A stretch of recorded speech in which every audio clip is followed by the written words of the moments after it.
Friends, thank you for coming to part 2 of our webinar devoting for organizational therapy and how to engage people, etc.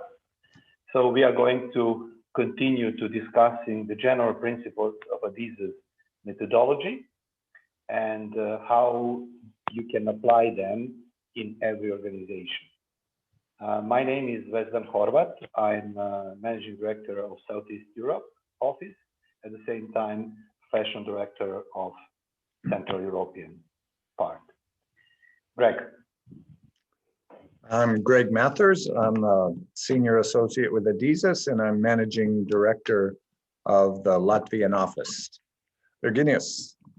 Hello, everyone. My name is Virginijus Kundrotas. I am Managing Director of Adizes Lithuania, and also I'm a Dean of Adizes Graduate School, which is based in California, Santa Barbara. Pleasure to be here. Okay, so I would like just to tell you that this is the part of joint effort of European offices in order to show that we do good job and spreading Adizes methodology in Europe. And I would like to invite you to follow us at LinkedIn and Facebook, where you can find us on Adizes Across Europe pages.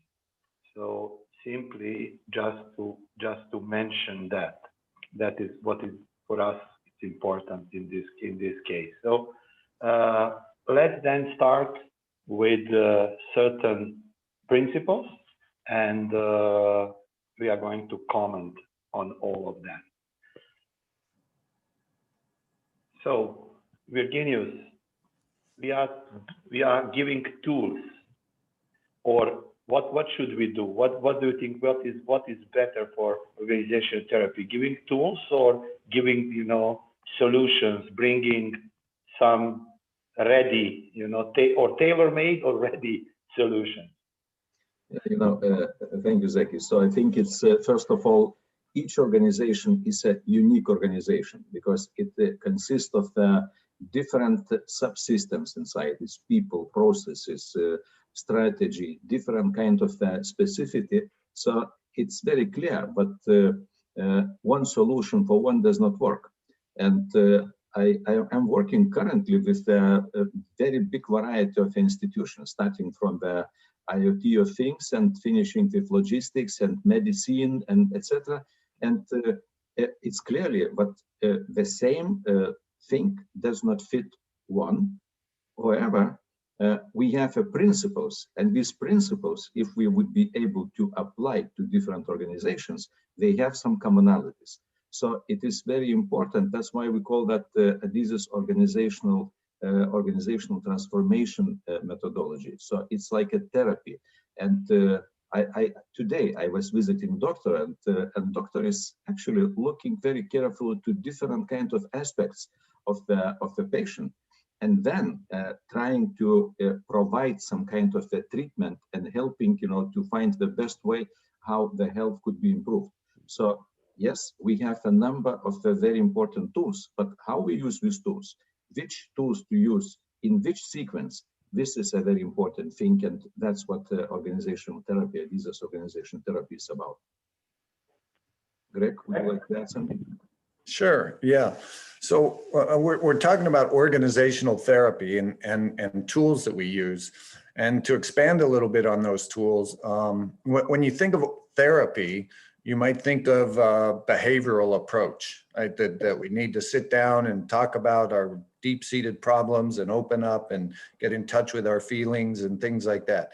And while that can be valid in different circumstances, we use a different approach in organizations because there's a place for that, a place for getting in touch with yourself and understanding yourself better, and others as well.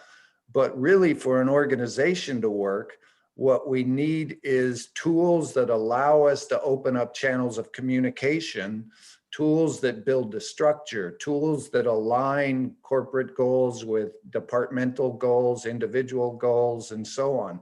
And so we use a lot of tools this way. Rather than bringing solutions, we bring the tools and teach organizations how to use them so that they can find their solutions themselves. And by doing this, what we find is that, you know, every organization, well, maybe not every organization, but you always have your challenges with conflict between people.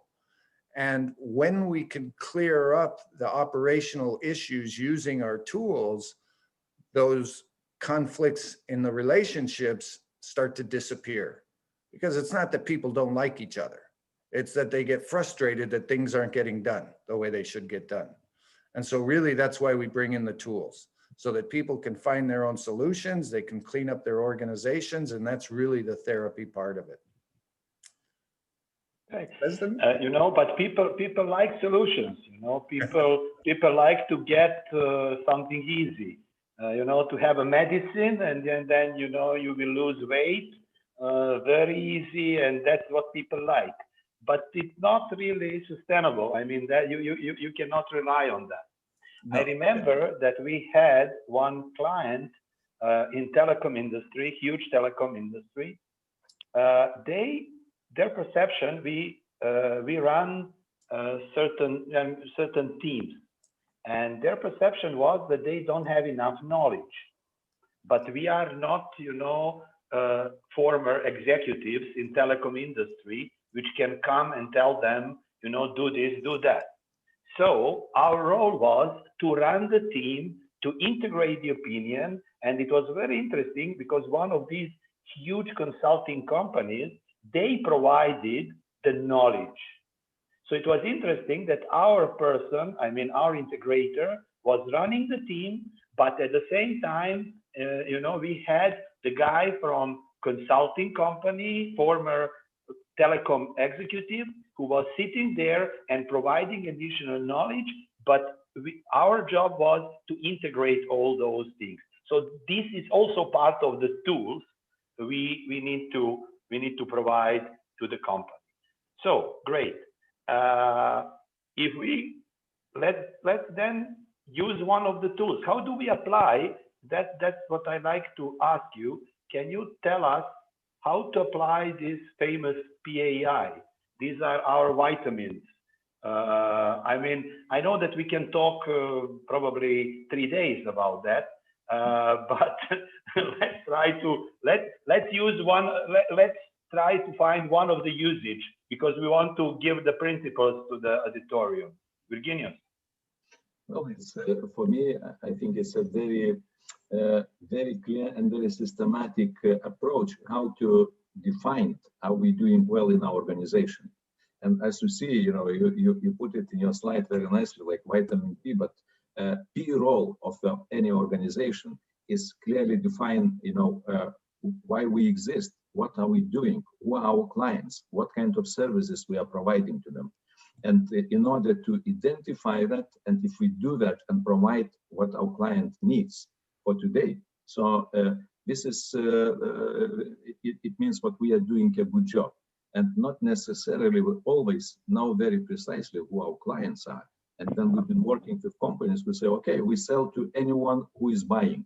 So what does it mean? It means what, sure, you are shooting and you are managing to get somebody, but still you cannot focus. You cannot really do the best as possible service to your clients. So that's role P.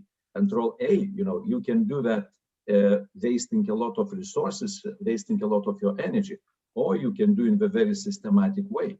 You can try to put the systems in place, but you know, when you try to achieve something and satisfy your client needs, which is a P role, you would do that in the very precise way, and that's a systems. And young organizations, and we all facing that when we are working with young organizations, they very often do not have these systems. So our role sometimes to help to install these systems, but they would help, you know, to help these companies to do that P role in the most efficient way.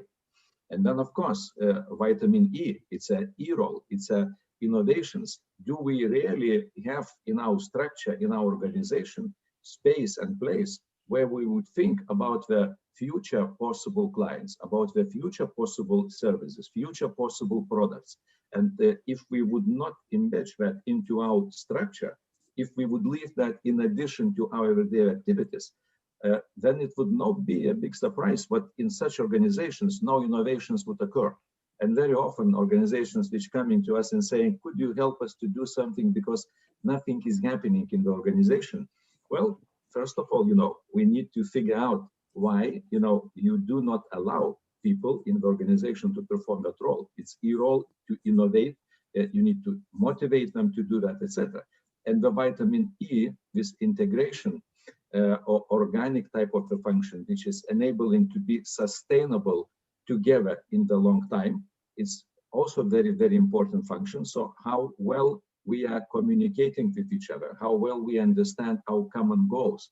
And very often, especially in Central Eastern Europe, I see what the companies who are very fast running and trying to achieve results as fast as possible. So to perform P-role very well. They lacking that eye because they do not have time to communicate, don't have time to explain why we are doing certain things. They don't have time, to have the meetings together and make solutions together. So all these four roles are extremely important, and we need to look into the help of any organization by scanning and looking how well each of these roles has been performed.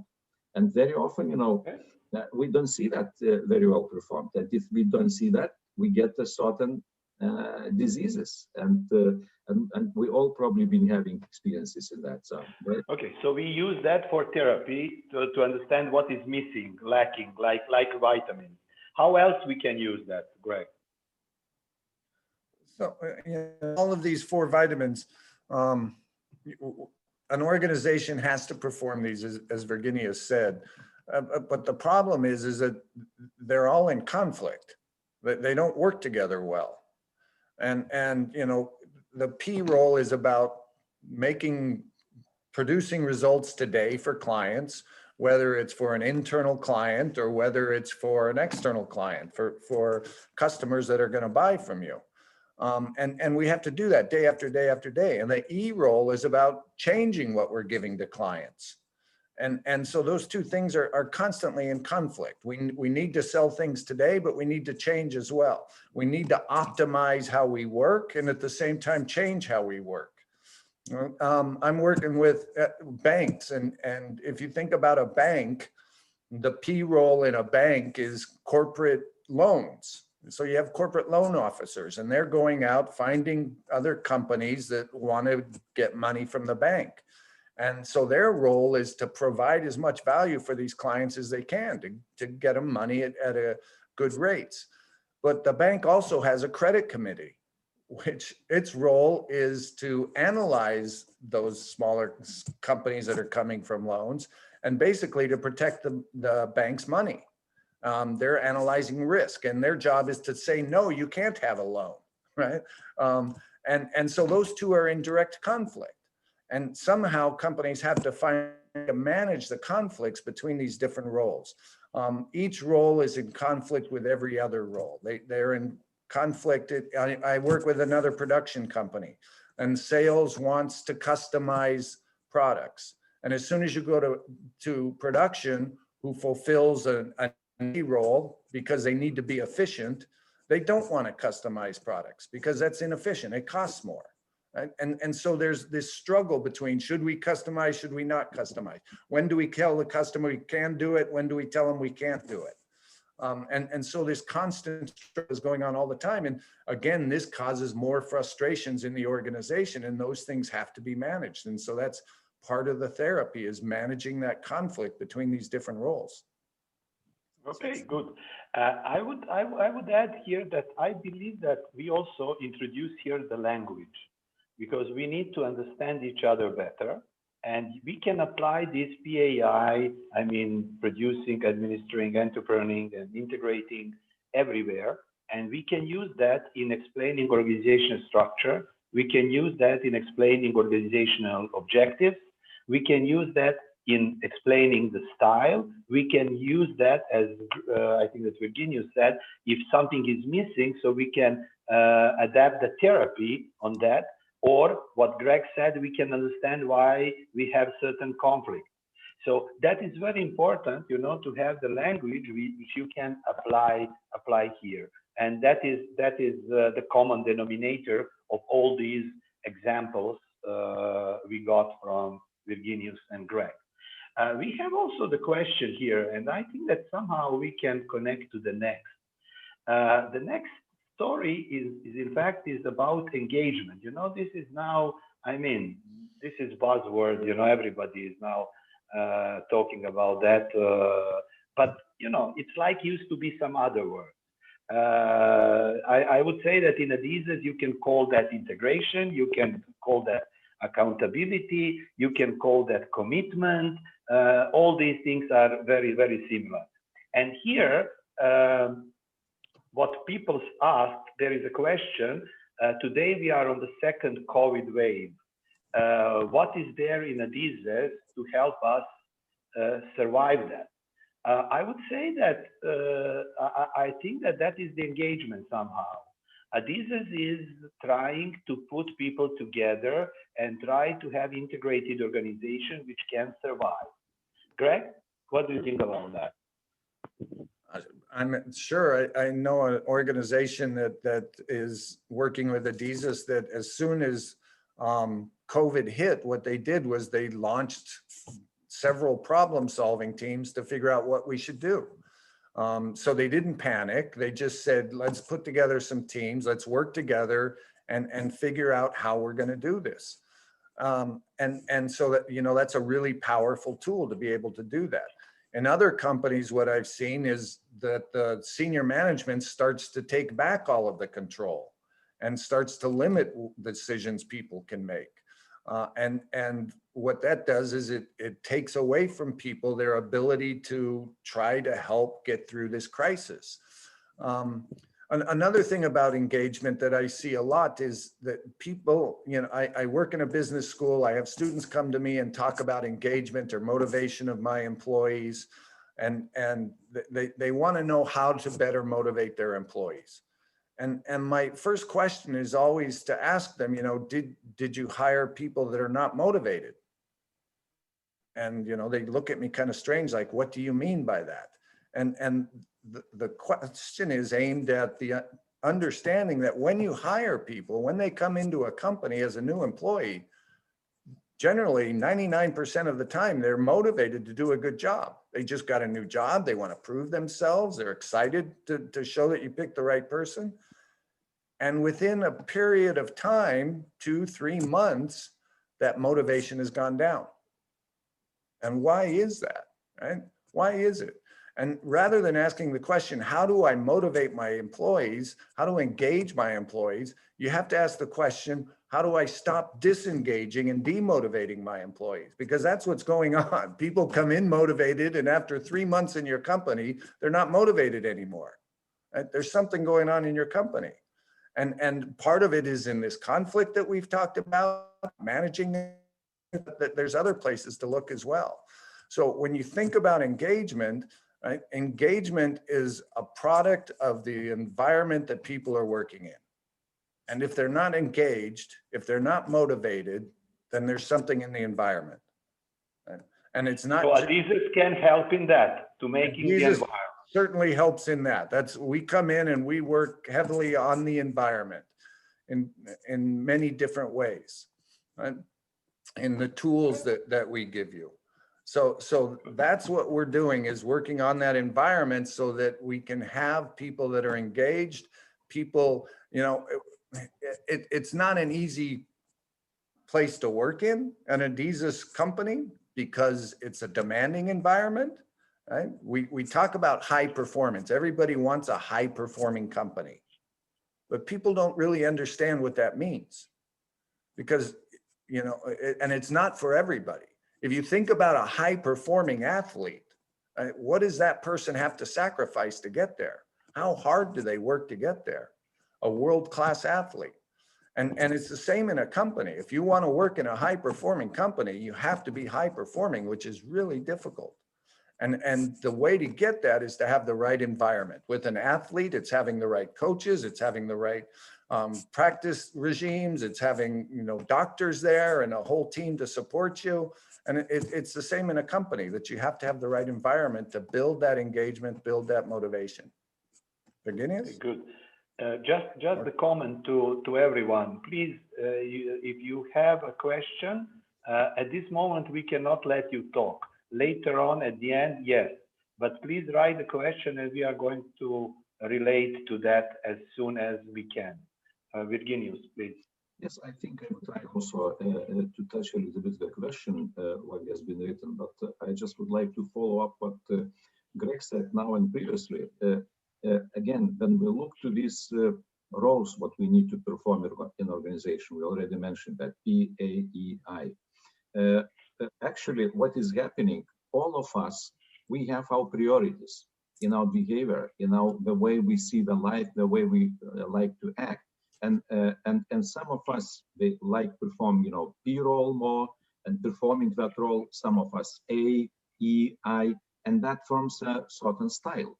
And then we try, you know, to perform that style. Of course, we would get into certain conflict. So then, what really makes sometimes people disengaged, then we get into the conflict. It's very easy to push down, especially if I have a subordinate role. I am impatient. I want to achieve my result as fast as possible, and I am shutting down these people who are having different opinions. So speaking about the Adizes tools, what we've been providing them, one of the tools is how you can agree together. Then we are different people and defending different kinds of opinions. We provide a very clear decision-making system, how you need being very different people and performing very different roles in the organizations, not to get into the terrible conflict, but you would be able to hear each other, but you would be able, you know, to develop the decisions, listening each other and coming up with the optimal decision that very strongly supporting engagement in the organization, because now I feel that my suggestion has been heard and also included into that final decision. So and probably that's one, not only, but one of the differences what when we say Adizes organizational therapy, we not only providing these tools, and I just mentioned one of them, but we providing them in certain sequence. We know then this tool will work, and then this tool is too early to put on the stage. Because therapy, in coaching, yes, we are opening the possibility for people to disclose their possibilities and different kinds of probably things what they did not even think. But here we also have a very clear understanding what needs to go first, what needs to be second, how this energy flow would need to go in order not to decrease that engagement that people been having when they're coming in the organization. Okay, good. You know, I ask usually people, can you describe me your best boss? And then people usually say that is the person who lets me fly. So which means that give me chance, you know, to fly. And that is what we need to do. And this is the example. The picture is regarding, you know, inventing, you know, this communication, which is now usual in hotels, you know, that put the towel on the floor to be washed. So in fact, it was invented by CEO, probably not. So it was invented by somebody else. And that is the truth here. I would say if you have people who can submit ideas, who can be working in organized way on those things, then first of all, they will be motivated. You will have some proposals, and you will probably succeed COVID. Whatever is the way, you know, I don't know. You choose the number because that is now normal. If this is normal, then we can just continue, of course, and we need to use the brains of our people as much as we can, not opposite. So that is, and I think that we can also, just for you, Greg, I don't know if you see the question, there is also connection between organization therapy and organization coaching. So we can probably relate through the next hour answers. We can also relate to that. What is the difference between coaching and therapy? But I would say what Virginijus already said. You know, coaching is that you need to find your own way. And in fact, that is coaching. Here, you have certain knowledge how to do it. You have certain tools. You have certain steps. You have certain life cycle positions. So there are many other things. It's not just exclusively on behavior. It is something more. That is my perception on that. And you know, we are talking also about authorities here, because people, by definition, authority is right to say yes and to say no. If we have people who can say only no, then you know we have a gatekeeper. You know, they do not let anything. You know, if your management cannot say yes, and you need, and everybody should relate to you in order to get yes, then we are in trouble. Virginijus, what is your comment on that? I see that pretty often, especially when you're dealing with, let's say, companies which have one owner who has a lot of power in his or her hands, and this owner delegates responsibilities and distributes responsibilities to different people. But all authority, you know, whatever it would come, either to decide can you buy or not to buy, can you invest, not to invest, should you hire that person or not to hire, everything is connected, and only decisions could be taken by him or her on the top. And when what's happening, if such culture has been continuing for a very long time, what is happening? People in the organization become those only who making or implementing the decisions. They stop to think, because that person and concentration of authority only in the very top actually demotivating people to think. Then they try to think and suggest, very often they turn down, and they really become a good implementers. They are people who are doing a job what has been said from the top guy, and they are doing that pretty fast and pretty well, but they are not creators, they are not thinkers, because they are not let to do that, and they get scared to that. And what is happening in long run, especially when big changes like COVID is coming, with such company, it would be very difficult to survive, because only one person is thinking.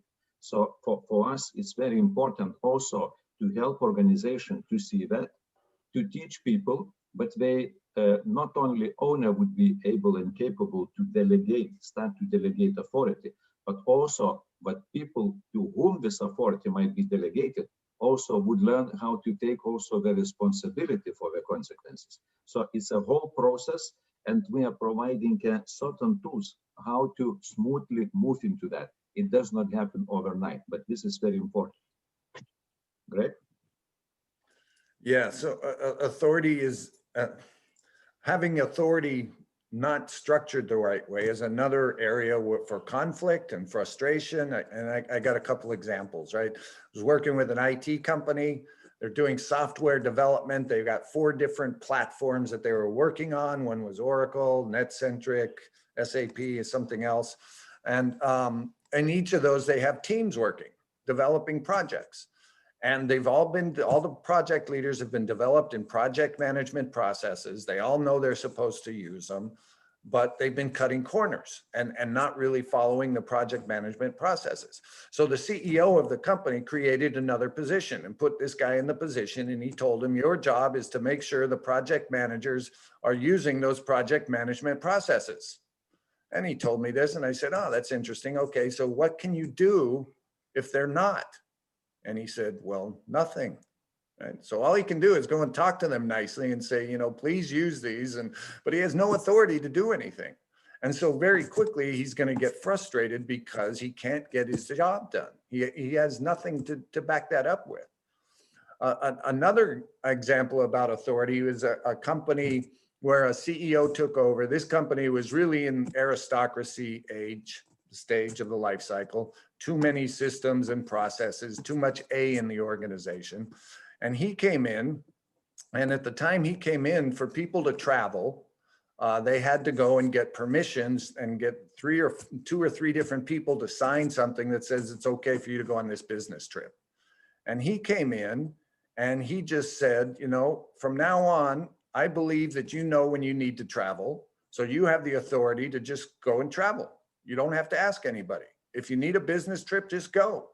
But he put in place some borders. He said two things. One is, when you come back, you have to be able to convince me, if I ask you, that your trip was furthering our mission of the company, which they had a specific mission. And the second thing is that it was important enough that you would have paid for it yourself. And what happened? They saw immediately their travel expenses go down by 30%. Right? And the reason why is people could no longer justify flying business class. So once they were actually given authority and some guidelines, they actually stopped flying business class, and expenses went down. Right?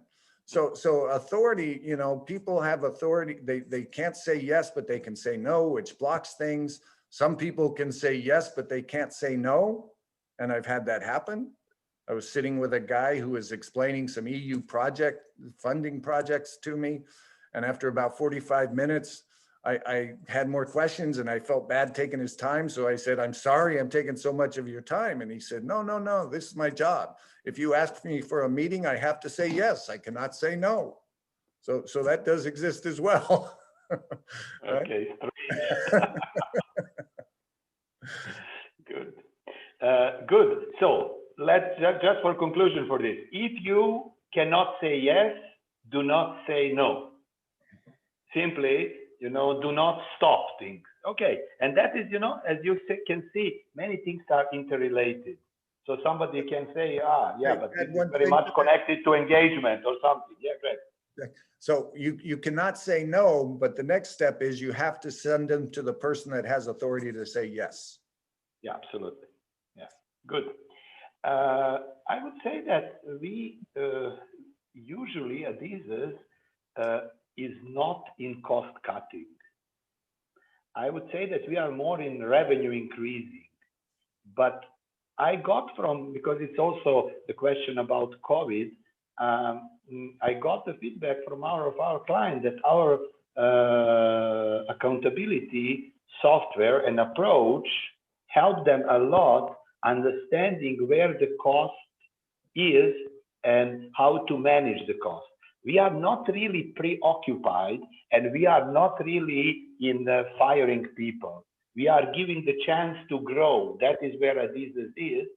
But by introducing this, you can find some stupid costs, not, what is really reasonable here.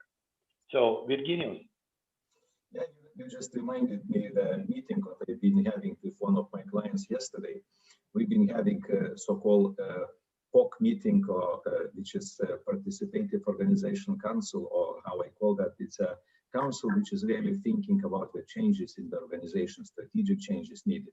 And actually, then we started to discuss our plans and for the next year. And all department heads been sitting and they are describing what they are planning to do. We immediately discovered that some of the activities are overlapping. And some people been doing exactly the same job, but others already been done. And by doing this, by increasing the better understanding about our activities, about getting synergy from understanding, we simply can take cost off.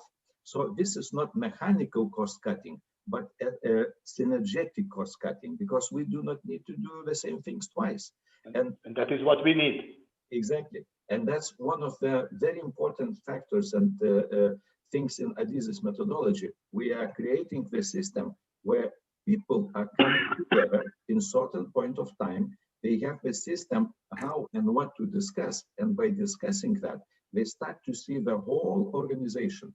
And by doing that, eliminating inefficient type of activities. So in this way, it's a cost cutting, but it's not just, you know, reducing the cost in the areas where we really need to develop and grow and to expand and etc. Greg?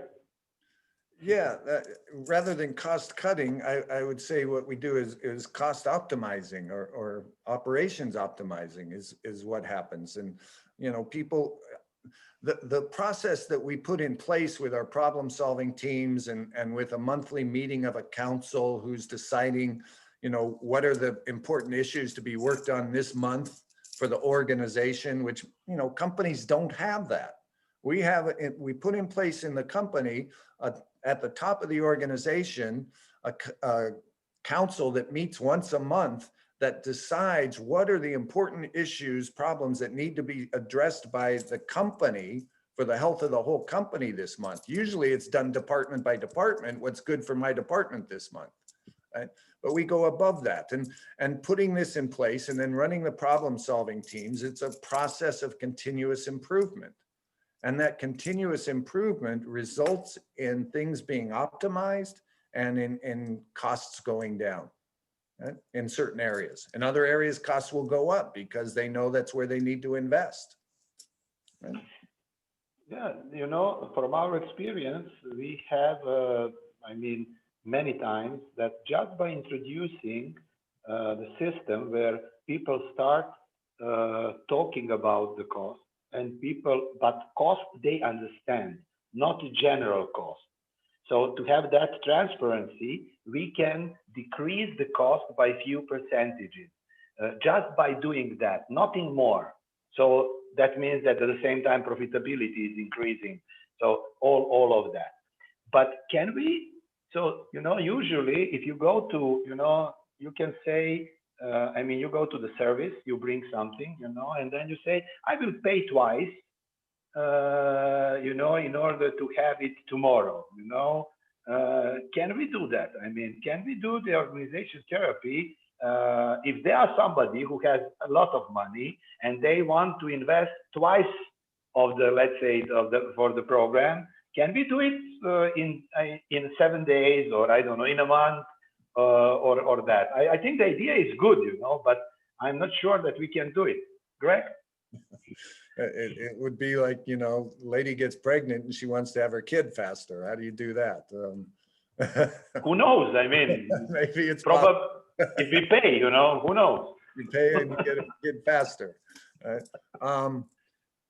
You know, when we start working with companies, it's always been my experience in our first interactions with them that they get really excited and they're energized and they want to move forward. And we actually have to slow them down because they start to move forward and do things on their own and they get lost. And the thing to realize is that what we're doing is we're implementing changes in the organization. And anytime you do that, you have side effects. It's no different than if you go to the doctor. If you've had a change in your health and you go to the doctor gives you a solution in the case of prescription medicine, and they always tell you about the side effects. This medicine will make your hair fall out, it'll make you sleepy, whatever. And in management, we have the same thing. As soon as we start putting in place these changes, there are side effects, which also need to be managed. And so, you know, we have to go slowly and do it consciously and say, you know, when we do this, we're going to have this reaction. When we take this action, there's going to be this is going to happen. And so, and you have to plan for that and you have to go slowly and you have to deal with those side effects as they come up. But companies tend to want to go too fast. And if you go too fast, it's no different than if you go out and exercise. You know, you start a new exercise program and you want to get in shape faster and you go out and you run too far and you pull a muscle. And companies can do the same thing. They'll pull a muscle and then the danger is then that you don't go out and run anymore. You say, oh, that hurts too much. I'm just going to go back and sit on the couch and watch TV. And companies can do the same thing. And you know, if you go too fast, you can cause more damage than you're doing good. So you know, there's you need to do right. You need to do right. You need to follow the plan, follow the process, and go through it consciously. And that's really what we're trying to put in place, is conscious management. So you're actually thinking about what you're doing. Okay. I just want to add to that, you know, I like that example what Greg been given about pregnancy, and you are still in that mode. Because it reflected me, you know, what therapy is about. You know, God dedicated a certain time, you know, for that particular process, and sometimes we want to be more clever than God, and this is the same here. The same here, you know. Then we come to the organization, and all of us, you know, who are in this business, we are all the time facing that situation when we say, okay, let's create a strategy for our company, but we have only one day. And so please do the strategy, try to engage people, but they would understand everything and they would share, they would not get in conflict. So, and that's in one day. Well, very nice goal, but you know, in reality, these things are not realistic. This is, again, what differs therapy from consulting. Sure, we can come and to help to solve your particular problem if you have the particular pain. So that would be consulting. We can use our tools for that as well. But in reality, the value of Adizes methodology and organizational transformation program is what we are really putting the things into the right place, into the right time. And by doing that, we are solving problems. It might take a bit longer time, but in reality, by applying the program, we are changing the culture of the company. And organization starts act differently. They learn how to work together, how they make solutions together, how they discuss and conflict in the right way together, etc. So the culture is changing. And at the same time, the body of organization is changing. So they are becoming more healthy, more ready for changes. That's what therapy is about. And for that, you need a bit more longer time. You cannot expect that to happen at once. But sure, if you need very quick solution, we have these tools as well. But don't expect sustainable results. They want you to don't expect healthy kids. Yeah, okay. They want you to fix in one day what they took 10 years to create. Oh, absolutely. You know, that is, in fact, that is the picture. It is third Newton's law, you know, action equals reaction. If you push so hard, you know, the reaction will be the same. So that is what is from physics we can learn. But what is very connected to that is the question of, of implementation of that. Can we do it fast again? I mean, we can create that fast, probably, or whatever. But then can we accept that? And who will accept that? You know, I usually say that people do not change without, you know, having some really serious problem. You know, without fear, there is no change. So that is why when I got, you know, high blood pressure, then after that, I love salad. It's not that I need to eat salad. I love salad, which means that I need to change my life. You know, otherwise it's going to be very short term and nothing will happen. So, Virginijus, what is the just, you know, shortly, and to relate to the previous, in fact, that is very much connected. Yeah, that's true. So in reality, when we do organizational diagnosis, that's one, again, the tools what Adizes organizational therapy has been providing for organizations. We are identifying a different kind of the improvement points, what needs to be done. And then we're showing the sequence and causality and the, you know, high pressure, as you said, it's a consequences or some kind of symptom, probably not consequence yet. But if you are not going to change your eating habits, the way you are moving, the way you are dealing, etc., probably the symptoms already might be getting even more severe, and then lead to the very bad consequences. So I cannot buy the medicine. Yeah. I need also to change my behavior. Oh, but that's a problem. Yeah, that's true. That's true. But you know, only then you understand that you might make some changes in your behavior. If you don't see that chain of causality, very difficult to change that. Because when we would ready for the pill, you know, which would actually kills down, you know, the symptom, you would not feel that high pressure, blood pressure, you know, at that moment, but it would not help you in long term. So it means you need to really use the certain things in the certain way, in certain pace, in certain sequence, and that's like a salad. You know, you need to mix different kinds of things. You need to put them together in order to really to create sustainable result, and that's what we've been using in organizational therapy. Greg, Greg? Yeah. So Shoham told me a story one time. About he was in Israel, I think, and he met a guy who's working in a manager in a company, senior manager, and they got to talking about management, and this guy was telling him how he managed the company, how the company was managed, and all these processes that they had and tools and the way things were being done. And Shoham said a little bit about Adizes, but as this guy was describing his company, Shoham asked him, he said, "What's the name of the company?" And the guy told him, and Shoham recognized the name, and he said, "Well, where do you think you learned all of those things?" And Dr. Adizes had supposedly worked with the company like 20 years before, and they were still practicing these things. They didn't even know where it came from. Okay, and so that's the goal of an Adizes program, is to put in place a continual program that you're going to use. It's changing. It's transformation. And a transformation is when you change who you are and what you do. And so, you know, it can't be one shot. You know, you spend a lot of time, years and years, building your company to where you got it. And if you get to the point where it needs to change, it's going to take some time. And then those changes you put in place need to continue on in forever, right? As long as the company's around. You know, I think that it's very much related to this question about COVID. If you have not done anything before, then it's too late.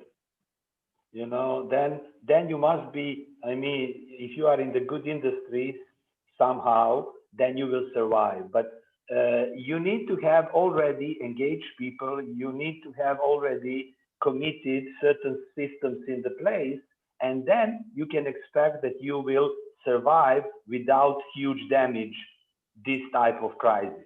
But when you are in crisis, and that is the time when you want to start doing things, then I would say it's really very difficult to expect good results. So simply, you know, that is what I got from some of our clients, that what we understood, that is what the person said, we understood that all what we invested in previous time, you know, in all these things, which was supposed by Adizes, I cannot say that everything was Adizes, in fact, helped us to survive. Not only to survive, but to, you know, to be in a good shape, in fact. But, you know, again, when that you can start about organizational culture only when COVID is there, it's too late. Simply, you cannot start with that. And then, yeah, Greg, please add. One thing, can I follow up one thing on that? Yeah, please, of course. In our markets, predominantly, I mean, virtually all of the companies we work with are run by a founder or children of the founder or a CEO that acts as the founder, right? And there's a person there that's running it the way the founder runs it. And what we're working on is to change the management dynamic so everything's not centered in the founder. And we're working on building a professional management team, which the founder, we'd like them to be part of it, but it's a team that's running the company. And that's the transformation in our markets that we're really going through. And so, you know, for those of you listening, if you're working in that kind of company, that's what we help your companies do, is transform from everything going through the founder, because at some point the founder reaches their level of complexity that they can manage, right? It may be a $70 million company or euro company, it may be a 10 million euro company, but they get to that level and they can't handle anymore. For some, it's a 500 million euro company, right? And then the company needs to change, and it needs to move into this process of team management because it's too complicated for one person to manage. And that's the continuity that we want to put in place, really, is that professional management team that can keep the company going beyond the life of the founder. And that's true in our markets. In other markets, they work with different companies as well, aristocratic companies perhaps, and so on. I believe that, let's say, I was surprised yesterday that, in fact, we had a meeting yesterday, and we talked about different type of problems in the company based on the country. And we found out that majority of the problems in the whole Europe, because I thought that, the former communist countries, that they are different in dynamics because of the life cycle. That was my perception. But then we found out that it's not really. But what you are saying is that we cannot accept the Schwarzenegger to go to kill everyone in the, in the Middle East, to solve everything, because he's a little bit too old. But we are going to find somebody else, hopefully. That's Norris is what we want. Too. Chuck Norris is also too old now. Okay. John Wayne died. Schwarzenegger is a little bit old, so I don't know what to do. That's the real problem. Okay, so let's just relate about, because people usually hate conflict. What is your perception of constructive or destructive? Because if you have this dominant person, then probably the conflicts are destructive by definition. If you have this approach to management, which you describe, what we want to go out of. So, Virginijus, what is for you constructive? What is your, I would say, what is your for you constructive? Who cares about destructive? Well, yeah, we all know what is destructive. Destructive is simple thing, when we, say something. You don't need to think, and you will have destructive. Exactly. Or you react because you suggested something. I suggested something, you criticize that and suggested your opinion, and immediately that moment, what do I feel? I feel anger, I start, to criticize you, and sometimes even forgetting, what we are already not talking about the solution, but we are talking, who is going to win, who is hierarchy or whose authority is higher in the organization. So what often is happening in the organization when we are trying to perform our roles in these organizations, we can very easily to get in destructive conflict because we want to achieve that very fast.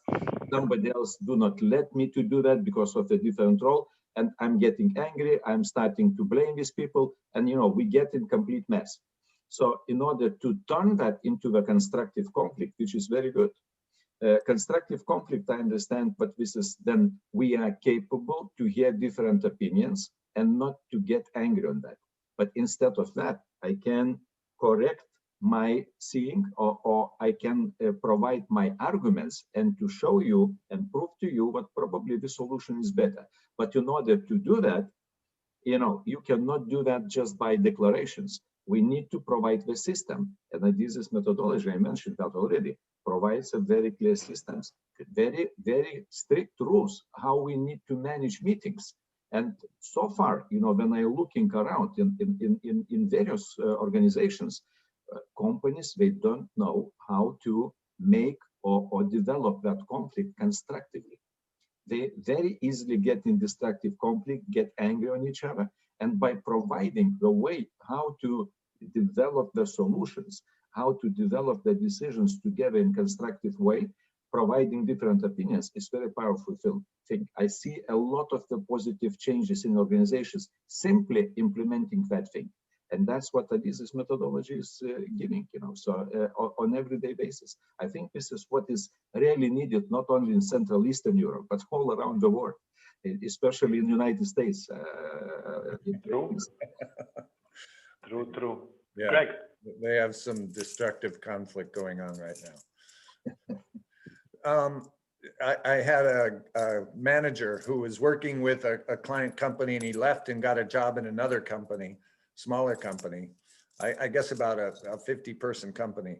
And he said that they would have meetings. He's on the management team, and they'd have meetings, and they were so chaotic and so mismanaged that the owner just decided that they would have no more meetings. So they just stopped having meetings. Right? So they went from that's the decision, conflict to no conflict right away.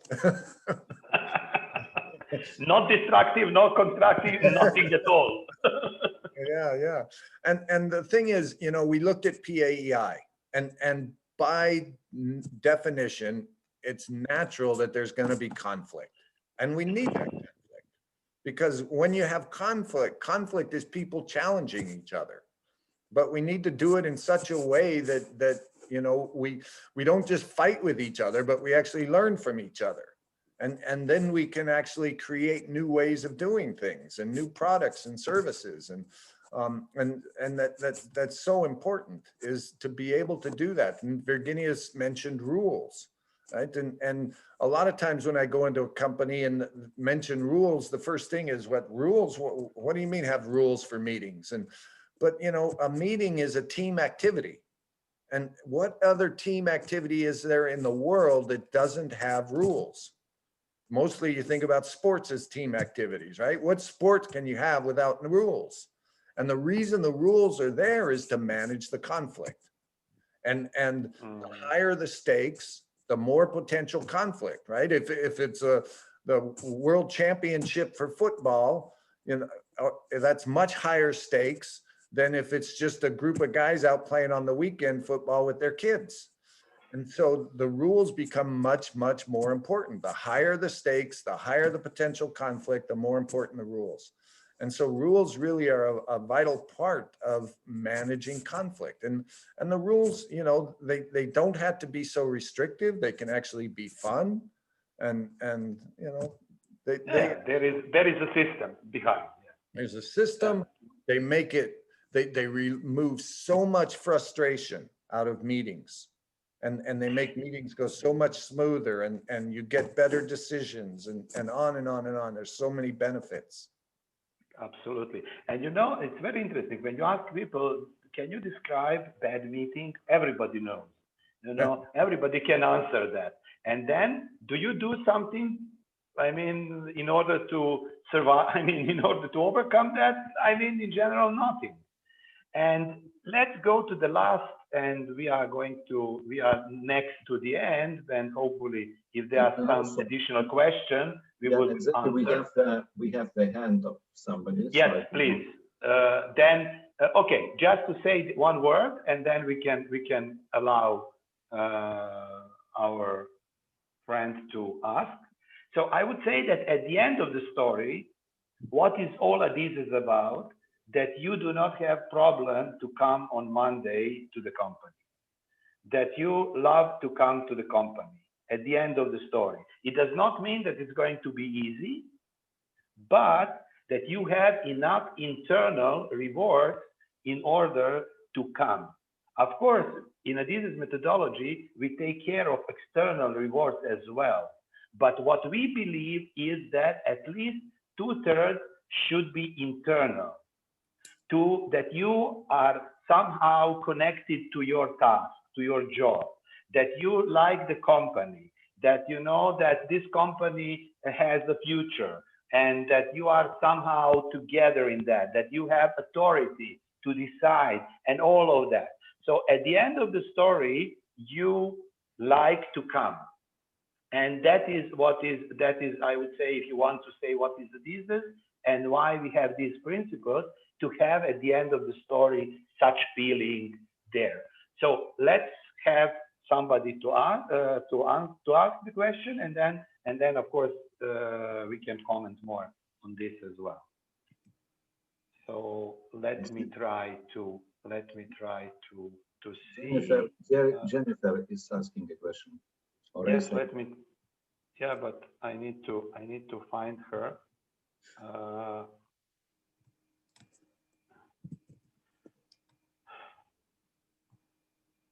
I don't see. Okay, sorry. Sorry. Yes, please.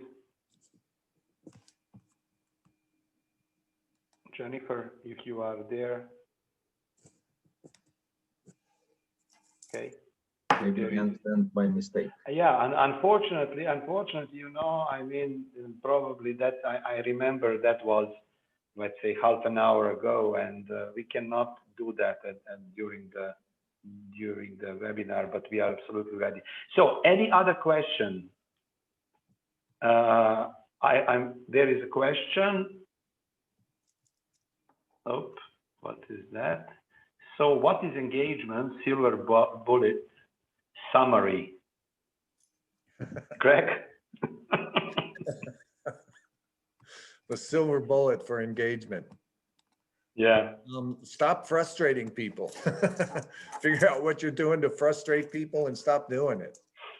Let them fly. I'm sorry? Let them fly. Let them fly and give them freedom to try some things. And yeah, that's for a silver bullet. That's the most I can say. Virginijus? Yeah, for me, it would be probably synergy. So it reflects what you said, but synergy among all people, you know, to create such culture in an organization whereby saying different kinds of things and different opinions, we are developing one common optimal solution for the whole organization. So synergy as an outcome, and input, it would be probably, you know, the rules and how to manage meetings in the proper way. Also, for people who did not participate in the previous webinar, at Adizes across Europe, you can find the link so you can observe the first one, because probably it's also possible that some of the answers we already answered there. So because we tried not to repeat ourselves from part one, so that is what I would suggest, because you will receive an email tomorrow. Thank you for being with us. And also you can write to us, and also you can give us comments and whatever you need on those LinkedIn and Facebook pages. And there is a webinar also there. Anything else? If not, somebody asked where to start. What to do tomorrow.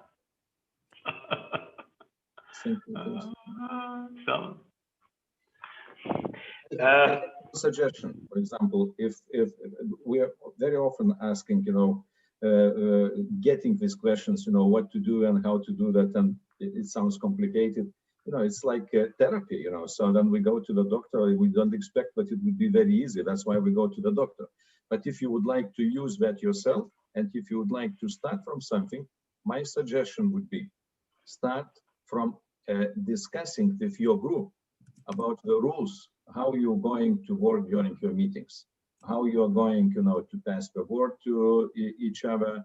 Are you going to, you know, don't interrupt each other when you discuss. Try to set up the simple rules how to run the meetings. And if you would definitely be able to find on YouTube, if you look for this methodology, probably how to run meetings. So that would be some suggestions on that. So that would be easily implemented already tomorrow. Greg, Zeki? You know, I agree what you said, but you know, simply I would say start. I think that, you know, at the end of the story, you need to read the books, you know, and I would really suggest 2 books, and that is Life Cycle and I mean Corporate Life Cycles and Mastering Change. These are the 2 key Adizes books, and I would say that, of course, that we do not expect that in 1 hour you can get all the advices and you can apply the advice. What was the idea of these webinars is, from our experience, to show you different cases, different examples about general approach. It's not about the details, and this is not know-how seminar. And of course, we have also know-how seminars, which are, we call it breakthrough through prime or similar. And that is where you can go step by step for application. In this case, we wanted to share our, I would say, huge knowledge and I mean years of experience and years of working with different type of clients to give you the feeling. It's not know-how, so that is not, the expectation is not probably 100% correct. Greg? So thanks everybody for coming. I really enjoyed this session. Good luck, and certainly contact us with any questions you have, and we'll do what we can to help. Absolutely. Use us as a resource. Come back and see us again next time. Visit our Facebook page, our LinkedIn page, and good luck. So Adizes across Europe is created for your purposes, to serve your needs. And if you have any questions, any needs, just write us, and we will try to provide you as fast as possible what you need. Thank you very much. Yeah. At the same time, you can find, I would say, useful articles at these pages, so you can have even more knowledge and more examples there. So I think that can be really very useful, and thank you very much for being with us. Thank you. Thank you. Have a nice day. Thank you.